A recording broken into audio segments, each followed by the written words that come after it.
এই কাঁঠালের খোসা থেকে বাঁচিয়ে নিতে পারেন আপনার সংসার খরচ। এই কাঁঠালের খোসা আপনি আবর্জনা হিসেবে ফেলে দিচ্ছেন, কিন্তু এটা আপনার সংসারের অনেক কাজের একটা জিনিস। আপনি শুনলে হয়তো ভাবতেও পারবেন না যে কাঁঠালের খোসা দিয়ে আপনি হাজার হাজার টাকা উপার্জন করতে পারবেন। আজকে আমার এই ভিডিওটা যারা যারা দেখবেন, আমি মনে করি তারা কখনো ভুলেও কাঁঠালের খোসা ফেলে দিবেন না।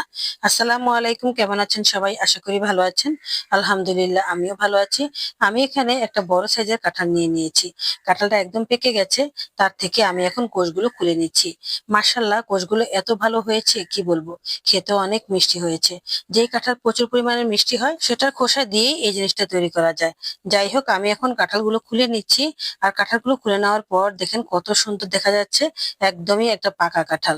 আর তার থেকে আমি এখন বেছে বেছে ভালো ভালো অংশগুলো নিয়ে নিচ্ছি। কাঁঠাল আসলে সারা বছর থাকে না, তবে যেতটুকু সময় থাকে অতটুকু সময় যদি আপনি এটা কাজে লাগান, তাহলে পুরো বছরের সংসার খরচ বেঁচে যাবে। আর সেই টাকা দিয়ে আপনি অনেক কিছু করতে পারবেন। যাই হোক, এই তো আমি নিয়ে নিলাম এখানে কয়েকটা অংশ। তারপর এগুলোকে আমি এখন টুকরো টুকরো করে কেটে নেব। যেদিন থেকে জানতে পারলাম এই কাঁঠালের খোসা আমার সংসারই একটা অংশ, সেদিন থেকে আমি আর এই কাঁঠালের খোসা ফেলে দিই না। পুরো ভিডিওটা দেখতে থাকুন, একদমই স্কিপ করবেন না, তাহলে অনেক টিপসই পাবেন না। আর এই টিপস গুলো না পেলে আপনি সঠিকভাবে এটা বানাতেও পারবেন না। যাই হোক, এই তো আমি এখন সবগুলো কাঁঠালের খোসা কেটে নিয়েছি, একদম টুকরো টুকরো করে কেটে নিয়েছি ছোট ছোট করে। আর এগুলোকে এখন আমি একটু ভালো করে ধুয়ে নেব। সত্যি বলতে এই কাঁঠালের খোসাটা কিন্তু ফ্রেশ হতে হবে, আর এরকম পাকা কাঁঠাল হতে হবে। মিষ্টি হলে তো আরো বেশি ভালো। যাই হোক, আমি সবগুলো এভাবে টুকরো টুকরো করে কেটে নিয়েছি। আর কাটার সময় দেখেছেন আমি ছোট ছোট করে কেটে নিয়েছি। আর আপনি চাইলে এটা না কেটে এমনিতেও করতে পারেন, কোনো সমস্যা নেই। যাই হোক, এখন আমি এগুলোকে ভালো করে ধুয়ে নেব। আজকে যেটা বানাতে চলেছি সেটা কিন্তু বাইরেও কিনতে পাওয়া যায়, তবে ঘরের খাবার আর বাইরের খাবারের অনেক পার্থক্য আছে। আমি যেভাবে ঘরে তৈরি করব, বাইরে নিশ্চয়ই এত যত্ন করে কেউ তৈরি করে দিবে না। যাই হোক, আমি এখন ফ্রেশ দেখে কাঁঠালের খোসাগুলো নিয়ে ভালো করে ধুয়ে নিচ্ছি। আর এরকম পিছনের সাইডটা ভালো করে হাত দিয়ে ডলে ডলে ঘষে ঘষে পরিষ্কার করে নিতে হবে। যাই হোক, পরিষ্কার হয়ে গেছে। এখন আমি একটু ভালো পানির মধ্যে একটু ভিনেগার দিয়ে দিলাম। এবার শেষবারের মতো ভালো করে ধুয়ে নিচ্ছি। এই ভিনেগার দিয়ে ধুলে আর কোনো সন্দেহ থাকবে না, একদম পরিষ্কার হয়ে যাবে। যাই হোক, এখন ধোয়া হয়ে গেছে।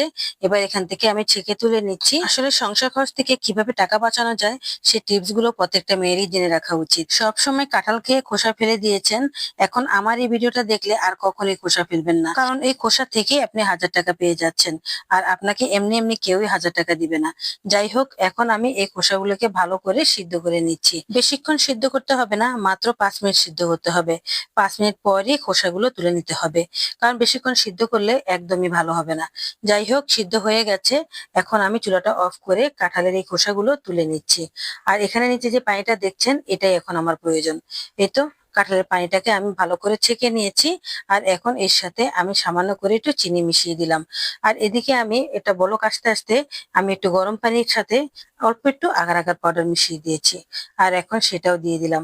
ব্যাস, এখন ভালো করে নেড়ে চেড়ে মিশিয়ে নিচ্ছি। তারপর কাঁঠালের সুন্দর একটা কালার আনার জন্য আর দেখতেও সুন্দর লাগবে, তাই একটু করে ফুড কালার দিয়ে দিলাম। ব্যাস, হয়ে গেল। এখন দেখেন কত সুন্দর কালার হয়ে গেছে। এবার আমি চুলাটা অফ করে দেব। আর তার মধ্যে এবার একটু ভিনেগারও দিয়ে দিলাম। ভিনেগারটা দিয়েছি কারণ এটা যদি আমি অনেকদিন রেখে দেই তাহলে ভালো থাকবে।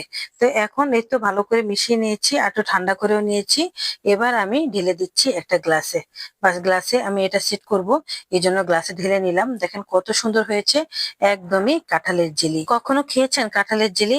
না খেলে এখনই কাঁঠালের জেলি বানিয়ে ফেলুন, খেতে কিন্তু অসাধারণ হয়, খুব মজা হয়। যাই হোক, এখন আমি ঠান্ডা করে এটাকে নরমাল ফ্রিজে ঢুকিয়ে দেবো। এই তো 1 ঘন্টা পর নরমাল ফ্রিজ থেকে বের করে নিয়ে আসলাম। দেখেন কত সুন্দর সেট হয়ে গেছে। আর আমি একটু কেটে দেখিয়ে দিচ্ছি জেলিটা কত সুন্দর হয়েছে। দেখেন একদমই নরম হয়েছে, খেতে কিন্তু অসম্ভব মজা হয়েছে।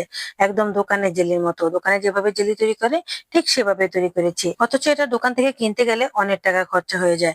সারা বছর যদি এভাবে জেলি কিনে খান তাহলে দেখবেন হাজার টাকার উপরে আপনি জেলি কিনে খেয়ে ফেলেছেন।